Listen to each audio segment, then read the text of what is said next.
ಬೇಡವೇ ಬೇಡ ಎಲ್ಲಿವರೆಗೆ ಹೋರಾಟ ಯಾತಕ್ಕಾಗಿ ಹೋರಾಟ ಒಂದೇ ಒಂದೇ बोलो भारत माता की बोलो भारत माता की ಬೇಕೇ ಬೇಕು ಬೇಕೇ ಬೇಕು ಬೇಕೇ ಬೇಕು ಸರ್ಕಾರಿ ವೈದ್ಯಕೀಯ ಕಾಲೇಜ್ ಬೇಕೇ ಬೇಕು ಬೇಕೇ ಬೇಕು ಸರ್ಕಾರಿ ವೈದ್ಯಕೀಯ ಕಾಲೇಜ್ ಬೇಕೇ ಬೇಕು ಬೇಕೇ ಬೇಕು ಎಲ್ಲಿವರೆಗೆ ಹೋರಾಟ ಎಲ್ಲಿವರೆಗೆ ಹೋರಾಟ ಯಾತಕ್ಕಾಗಿ ಹೋರಾಟ ಯಾತಕ್ಕಾಗಿ ಹೋರಾಟ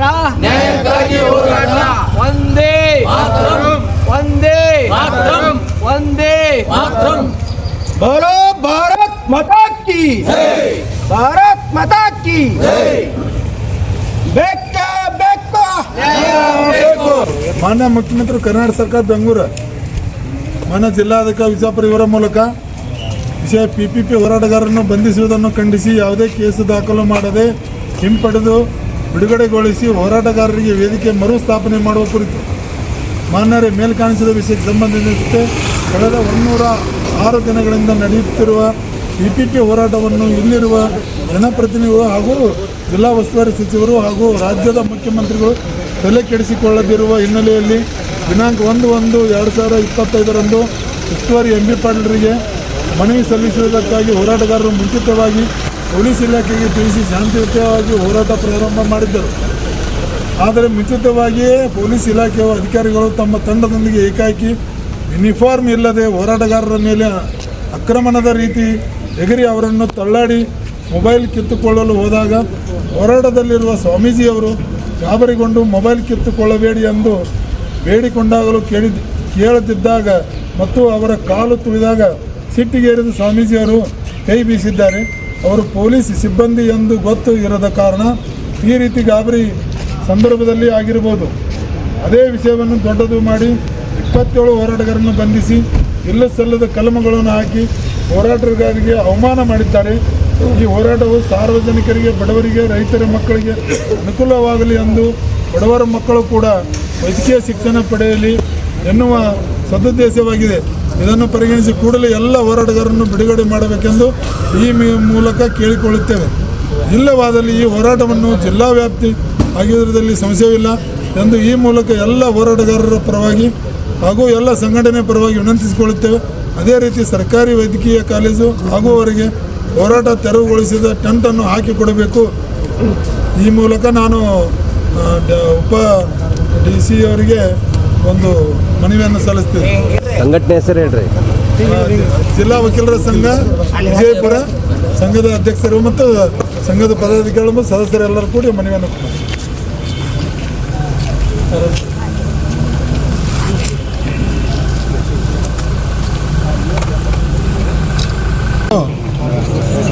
4 ತಿಂಗಳು ನಮ್ಮ ಜಿಲ್ಲಾ ಹೋರಾಟಗಾರರು ಸರ್ಕಾರಿ ವೈದ್ಯಕೀಯ ಕಾಲೇಜ್ ಆಗಲಿಕ್ಕೆ ಅಂಬೇಡ್ಕರ್ ಸರ್ಕಲಲ್ಲಿ ಒಂದು ಟೆಂಟನ್ನು ಹೊಡೆದು 106 ದಿನಗಳ ಅಹೋರಾತ್ರಿಯಾಗಿ ಧರಣಿ ಕೂತಂಥ ಎಲ್ಲ ಹೋರಾಟಗಾರರು, ಆ ಹೋರಾಟಗಾರರಿಗೆ ಇಡೀ ಜಿಲ್ಲೆ ಸಹಕರಿಸಿತ್ತು. ಎಲ್ಲ ಒಂದು 100-200ರಿಂದ ಸಂಘಗಳು ಅವರಿಗೆ ಸ್ಫೂರ್ತಿಯಾಗಿ ಸಪೋರ್ಟ್ ಮಾಡಿದ್ದು. ಮೊನ್ನೆ 1/1/2025 ಮೊನ್ನೆ ಉಸ್ತುವಾರಿ ಸಚಿವರ ಮನೆಗೆ ಹೋಗಿ ಸರ್ಕಾರಿ ವೈದ್ಯಕೀಯ ಕಾಲೇಜ್ ಮಾಡಬೇಕಂತೇಳಿ ಒಂದು ಮನವಿಯನ್ನು ತೆಗೆದುಕೊಂಡು ಹೋದಾಗ ನಮ್ಮ ಮುಗಳಕೋಡ ಮಠದ ಹತ್ತಿರ ಪೊಲೀಸರು ಏಕಾಏಕಿ ಬಂದು ಭಿನ್ನ ಅಂದ್ರೇನು ವಸ್ತ್ರ ಅವರ ಯೂನಿಫಾರ್ಮ್ ಇಲ್ಲದೆ ಸ್ವಾಮೀಜಿಯವರನ್ನು ತಳ್ಳಾಡಿದಾಗ ಸ್ವಾಮೀಜಿಯವರು ಒಂದೇನೋ ಅವರು ಪೊಲೀಸರು ಹೌದಲ್ಲ ಗೊತ್ತಿಲ್ಲ ಅಂತೇಳಿ ನನ್ನಾಗಿ ತಳ್ಳಾಡ್ತಿ ಅಂತೇಳಿ ಒಂದು ಕೈಯನ್ನು ಎತ್ತಿದ್ದಕ್ಕೆ ಪೊಲೀಸರು ಅದು 109 ಕಲಂ ಅಂದ್ರೆ ಹಿಂದಿಂದ 307 ಅಂದ್ರೆ 307 ಅಂದ್ರೆ ಅಟೆಂಪ್ಟ್ ಮಾಡ್ರೆ. ಯಾಕಂದ್ರೆ ಒಬ್ಬ ಸ್ವಾಮೀಜಿಯವ್ರು ಅಟೆಂಪ್ಟ್ ಮಾಡ್ರೆ ಅಂದ್ರೆ ಹೆಂಗಂದ್ರೆ ಒಂದು ಯಾವರೇ ಮಾರಕ ವಸ್ತುಗಳನ್ನು ಅವ್ರು ಚಾಕುವರೆ ಇಲ್ಲಿ ಏನರ ಇಲ್ಲಿ ಹಿಡ್ಕೊಂಡಿದ್ರೆ ಅದಕ್ಕೆ 307 ಕಲಂ ಹಾಕ್ಲಿ. ಬರೀ ಅವ್ರು ತಳ್ಳಾಡಿದ ಯಾಕೆ ಪಾತ ಹಿಂಗೆ ಕಪಾಳಕ್ಕೆ ಮುಟ್ಟಿದ್ದ ಸಲುವಾಗಿ ಅವರನ್ನು 109 ಕಲಂ ಮತ್ತು 351 ನಾನ್ ಮೇಲೆ ಅಫೆನ್ಸ್ ಒಂದು 27 ಜನರ ಮೇಲೆ ಅಲ್ಲಿ ಉಳಿದ ಜನಾಸದಕ್ಕೆ ಅವರು ಇಲ್ಲದೆಲ್ಲ ಇದ್ದಾರು ಹೆಣ್ಣು ಮಕ್ಕಳು ಸಹಿತ ಅವರಿಗೆ ಒಂದು ಫಿರ್ಯಾದಿಯನ್ನು ಬರ್ಕೊಂಡು ಅವ್ರ ಮೇಲೆ ಕಂಪ್ಲೇಂಟ್ ರಿಜಿಸ್ಟರ್ ಮಾಡಿ 6 ಮಂದಿ ಈಗಾಗಲೇ ಜೈಲಿನಲ್ಲಿ ಹಾಕಿದ್ದಾರೆ. ಅದರ ಸಲುವಾಗಿ ನಾವು ವಕೀಲರ ಸಂಘದ ಪೂರ ನಾವು ಅದಕ್ಕೆ ಜಾಮೀನು ಹಾಕಲಿಕ್ಕೆ ನಾವು ಈ ಆಲ್ರೆಡಿ ಜಾಮೀನನ್ನು ಹಾಕಿದ್ದೀವಿ 6 ಮಂದಿ ರೆಗ್ಯುಲರ್ ಇದ್ದವರಿಗೆ.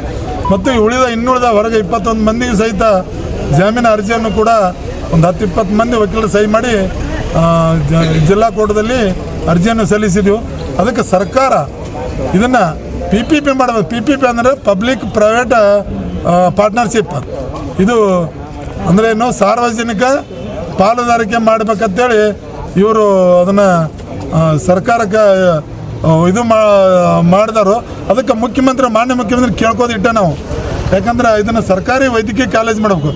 ಈಗಾಗಲೇ ಅಲ್ಲಿ 151 ಎಕರೆ ಜಮೀನಿದೆ.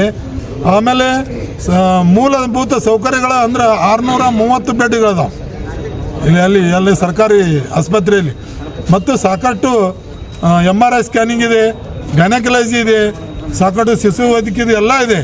ಈ ಎಲ್ಲ ರೆಡಿಮೇಡ್ ಆದದ್ದನ್ನು ತಾವು PPP ಮುಖಾಂತರ ಮಾಡ್ಕೋಬೇಕಂತೇನು ಇವರು ಹೋರಾಟಗಾರನ್ನ ಟೆಂಟನ್ನು ಅದನ್ನು ಇದು ಧ್ವಂಸಗೊಳಿಸಿ ಅದಕ್ಕೆ ಖಂಡನೆ ಅದ. ನಮ್ಮ ಟೆಂಟ್ ಧ್ವಂಸಗೊಳಿಸಿ ಅವ್ರನ್ನ ಹೋರಾಟಗಾರರಿಗೆ ಅಡೆತಡೆಯನ್ನು ತಡೆದು ಅವ್ರ ಮೇಲೆ ಕೇಸುಗಳನ್ನು ಹಾಕಿದಾರಲ್ಲ, ಇದು ಮಾನ್ಯ ಮುಖ್ಯಮಂತ್ರಿ ಕೇಳ್ಕೋದು ಇಟ್ಟೇನ ಅವ್ರ ಕೇಸ್ ಹಾಕಿದ್ದು ಹಿಂಪಡಿಬೇಕು.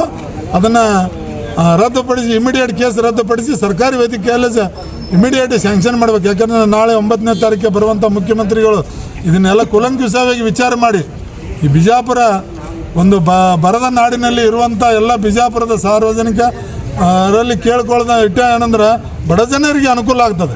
ಆ ಬಡ ಜನರ ಅನುಕೂಲ ಸಲುವಾಗಿ ನಾವು ವಕೀಲರ ಸಂಘದಿಂದ ನಾವೆಲ್ಲರೂ ವಕೀಲರು ವಿಚಾರ ಮಾಡಿ ಅವರಿಗೆ ಆ PPP ಕುತ್ತಾಗೂ ಸಹಿತ ಅವ್ರಿಗೆ ಸಪೋರ್ಟ್ ಮಾಡಿ ಬಂದಿದ್ದೆವು. ಮತ್ತು ಎಲ್ಲ ಸಂಘಗಳು ಸಪೋರ್ಟ್ ಮಾಡಿದ್ದಾರೆ.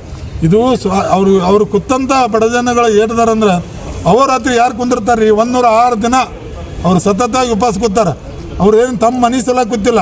ಇಡೀ ಬಿಜಾಪುರ ಜಿಲ್ಲೆಗೆ ಬಡ ಜನರಿಗೆ ಕಡು ಬಡವರಿಗೆ ಅನುಕೂಲ ಆಗಲಿ, ಸರ್ಕಾರ ಕಾಲೇಜ್ ಆಗಲಿ, ಅದು ಸರ್ಕಾರ ಆಸ್ತಿ ಅದ 151 ಎಕರೆ ಅಂತ ಹೇಳಿದ್ರೆ ಇವರು ದೊಡ್ಡ ರಾಜಕಾರಣಿಗಳಾಗಿ ಉಸ್ತುವಾರಿಯಾಗಲಿ ಯಾರೇ ಆಗಲಿ ಇಮಿಡಿಯೇಟ್ ಇದನ್ನು ತಕ್ಷಣ ಗಣನೆಗೆ ತೆಗೆದುಕೊಂಡು ಮಾಡಬೇಕಾಗಿತ್ತು. ಮೊನ್ನೆ ಅವ್ರನ್ನ ಅಡೆತಡೆ ತಡೆದಕ್ಕೆ ಹೋಗುವಂಥವ್ರನ್ನ ಕೇಸ್ ಹಾಕಿ ಇದನ್ನು CM ಅವರು ಬರ್ತಾರಂತೇಳಿ ಇದನ್ನು ದುರುದ್ದೇಶ ಪರವಾಗ ಅವ್ರ ಮೇಲೆ ಅಪರಾಧ ಮಾಡಿದ್ದಾರೆ. ಆ ಕೇಸನ್ನು ಇಮಿಡಿಯೇಟ್ ಹಿಂಪಡಿಬೇಕಂತೇಳಿ ನಾವು ಈಗಾಗಲೇ ಮನವಿಯನ್ನು DC ಅವ್ರಿಗೆ ಕೊಟ್ಟಿದ್ದೇವೆ. ವಕೀಲರ ಸಂಘ ವಿಜಯಪುರ ಅಧ್ಯಕ್ಷರು DCP ಅವರು ಉಸ್ತುವಾರಿ ಮಂತ್ರಿಯವರು ಭರವಸೆ ಕೊಟ್ಟಿದ್ರು. PP ಕೈ ಬಿಡ್ತೀವೋ ಸರ್ಕಾರಿ ಮೆಡಿಕಲ್ ಕಾಲೇಜ್ ಮಾಡ್ತೀವಿ ಅಂತೀವಿ. ಮತ್ತೆ ಅವ್ರು ಮನೆ ಮುಂದೆ ಧರಣಿ ಮಾಡಿದ್ರು. ಆಯಿತು, ಈಗ ಮನೆ ಮುಂದೆ ಧರಣಿ ಅಂತೆಲ್ಲ ಧರಣಿಗೆ ಹೋಗಲಾತಿಲ್ಲ, ಮನವಿ ಕೊಡಕ್ಕೆ ಹೋಗಲಾತಿದ್ರು. ಅವ್ರು ಏನು ಮಾಡಿದ್ರು, ಒಂದು ಮನವಿಯನ್ನು ಕೊಟ್ಟು ಬಂದ್ರೆ ಆಯ್ತು. ಯಾಕಂದ್ರೆ ನೀವು ಇನ್ನೂ ಅದು ಮಾಡ್ತೀವಿ ಅಂತ ಭರವಸೆ ಕೊಟ್ಟಿದ್ರು ಒಪ್ಪೋನು. ಅದೇನು ಅವ್ರು ಏನು ರೈಟಿನ ಕೊಟ್ಟಿಲ್ಲ, ಇದು ಕೊಡಲಿಲ್ಲ. ಅಕಸ್ಮಾತ್ ನಾಳೆ ಆಗ್ಲಿಕ್ಕಂದ್ರೆ ಅದು ಆಗುತ್ತಾನೆ ಹೋರಾಟ ಮಾಡೋಣ ಅಂತೇಳಿ ಅವ್ರದ್ದೊಂದು ಮನವಿ ಕೊಟ್ಟು ಮತ್ತೆ ಕುಂದ್ರು ಅಂತ ಹೇಳಿದ್ರು. ಅದು ಸ್ಯಾಂಕ್ಷನ್ ಇವತ್ತೇ CM ಅವರು ಮುಖ್ಯಮಂತ್ರಿಗಳು ಮಾನ್ಯ ಮುಖ್ಯಮಂತ್ರಿ ಇವತ್ತ ನಾವು ಅದನ್ನು ಸರ್ಕಾರಿ ವೈದ್ಯಕೀಯ ಕಾಲೇಜ್ ಕೊಟ್ಟಿವತ್ತ ಘೋಷಣೆ ಮಾಡಲಿ, ಅವ್ರು ಬಿಟ್ಬಿಡ್ತಾರೆ. ಅದೇ ರೀತಿ ನಗರ ಶಾಸಕರು PPP ಮಾಡಿದ್ರೆ ಒಂದು 500 ಕೋಟಿ ಕೊಡ್ತೀನಿ ಅಂತ ಹೇಳಿದರು. ಇದರಿಂದೇನು ರಾಜಕೀಯ ಷಡ್ಯಂತ್ರ ಅಂತ ರಾಜಕೀಯ ಷಡ್ಯಂತ್ರ ಏನು? ಇದರಿಂದ ನನ್ನ ಪ್ರಕಾರ ಏನಾಗುತ್ತೆ, ನಮ್ಮ ಸಂಘದ ಪ್ರಕಾರ ಹೇಳ್ತೀವಿ ನಾವು, ಇದರಿಂದ ಯಾರು ಈಗ ಅಂದ್ರೆ ಏನು 40% PPP ಮಾಡಿದರೆ ಇವರಿಗೆ 60% ಇವರಿಗೆ 40% ಗೌರ್ಮೆಂಟಿಗೆ. ಅದು ಆಗಬಾರ್ದು. ಯಾಕಂದರೆ ನಾಳೆ ಕಡು ಬಡ ಜನ ಭಾಳ ಅದಾರೆ ನಮ್ಮ ಬಿಜಾಪುರ ಜಿಲ್ಲೆಯಲ್ಲಿ. ಯಾಕ್ರಿ ಇಲ್ಲೇ ಬಾಲ್ಕೋಟೆ ಕೊಟ್ಟಿರಲ್ಲ ನೀವು, ಅದು PPP ಅಲ್ಲ, ಅದು ಜಮೀನು ಇದೆಯಲ್ಲ, ಜಮೀನು ಕೊಂಡು ತೊಗೊಂಡು ಸ್ಯಾಂಕ್ಷನ್ ಮಾಡಿಕೊಡ್ರಿ. ನಮ್ಮಲ್ಲಿ ಸಾಕಷ್ಟು 154 ಎಕರೆ ಅದ ಜಮೀನು ಅದ, ಮೂಲಭೂತ ಸೌಕರ್ಯ ಅದ, ಎಲ್ಲ ಇದ್ದರೂ ಅದು ಜಮೀನು ಕಬಳಿಸ್ಬೇಕಂತ ವಿಚಾರ ಅದ ನಿಮ್ಮದು. ನಿಮ್ಮಲ್ಲಿ ಸಾಕಷ್ಟು ಜಮೀನುಗಳು ಈಗಾಗಲೇ ನೀವು ಸರ್ಕಾರ ಜಮೀನುಗಳು ತಿಂದಿದ್ದಾರೆ, ಅವ್ರ ಹೆಸರು ಹೇಳೋದಲ್ಲ ನಾವು. ಸಾಕಷ್ಟು ರಾಜಕಾರಣ ಸರ್ಕಾರ ಜಮೀನುಗಳನ್ನು ಕಬಳಿಸುವಂತ ಇವತ್ತಿನ ಮಟ್ಟಿಗೆ ದೊಡ್ಡ ಮಟ್ಟಿಗೆ ಬೆಳೆದಾರೆ. ಅದನ್ನು ಯಾಕಂದ್ರೆ ನಾವು ನಿಮ್ಮ ಇಡೀ ಆಗಲಿ ಇವತ್ತು ಯಾರೇ ಜಿಲ್ಲಾದಾಗ ಬಡವರು ಅದನ್ನು ಎತ್ತಲಕ್ಕೆ ನೀವು ಹೇಳಿದ್ರಲ್ಲ, ಈಗ ಅದನ್ನು ಘೋಷಣೆ ಮಾಡಿದ್ರಂತೇಳಿ ಅದು PPP ಆದ್ರೆ ನಾವು ಎಷ್ಟು ಕೊಡ್ತೀವಿ, ಯಾಕೆ ಸರ್ಕಾರಕ್ಕೆ ಕೊಡ್ರಲ್ಲ? PPP ಆದ್ರೆ ಕೊಡ್ಬೇಕಂತದ. ಸರ್ಕಾರ ಗೌರ್ಮೆಂಟ್ ಆಸ್ಪತ್ರೆ ಮಾಡಿರಿ, ಸ್ವಲ್ಪ ಕಡು ಬಡ್ರಿಗೆ ಅನುಕೂಲ ಆಗ್ತದೆ. DCP ಅವರು ವಕೀಲರ ಸಂಘ ಅಧ್ಯಕ್ಷರು.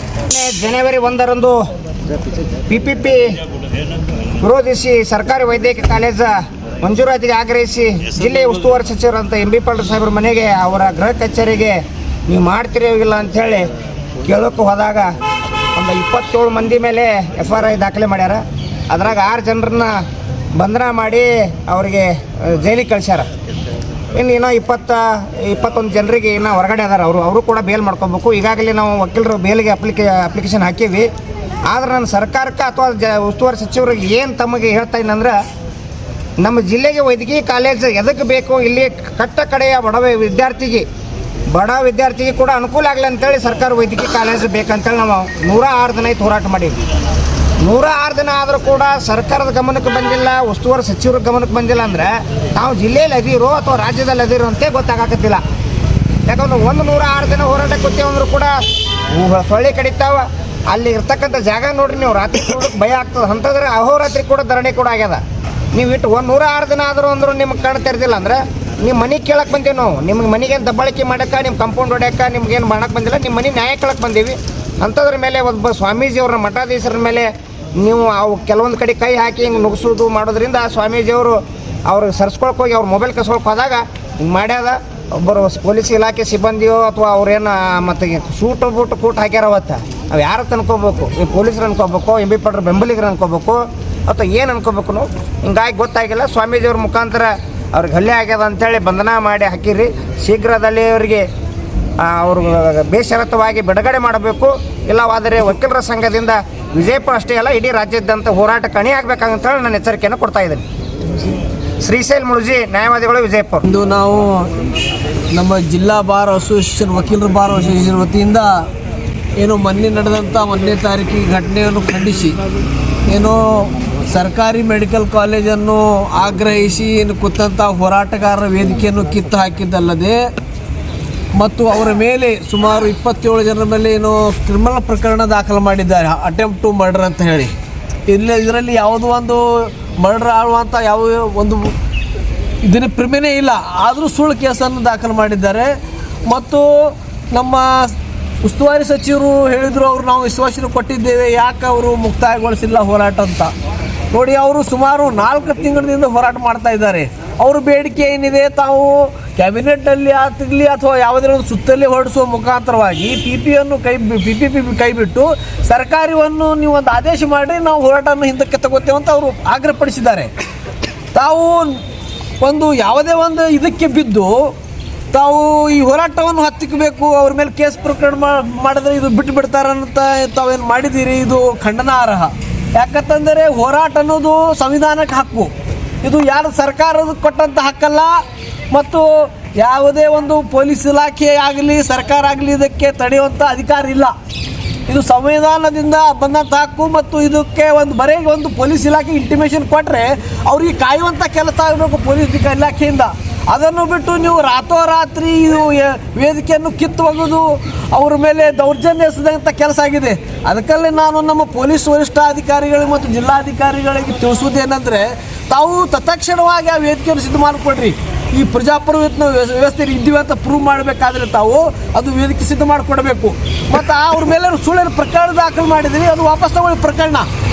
ಅವ್ರು ಬೇಲ್ ಅಪ್ಲಿಕೇಶನ್ ಹಾಕ್ಕೊಂಡಿದ್ದಾರೆ, ಅದು ಏನು ಹಾಕೊಳ್ಳಿ ಅವರು. ಆದರೆ ತಾವು ಏನದ ತಮಗೆ ಸರ್ಕಾರಕ್ಕೆ ಪವರ್ ಅದ ಬಿ ರಿಪೋರ್ಟ್ ಹಾಕಲಿಕ್ಕೆ, ಹಾಕಿ ಅವ್ರಿಗೆ ಬಿಡ್ಕೊಡೋ ಕೆಲಸ ಮಾಡಿರಿ.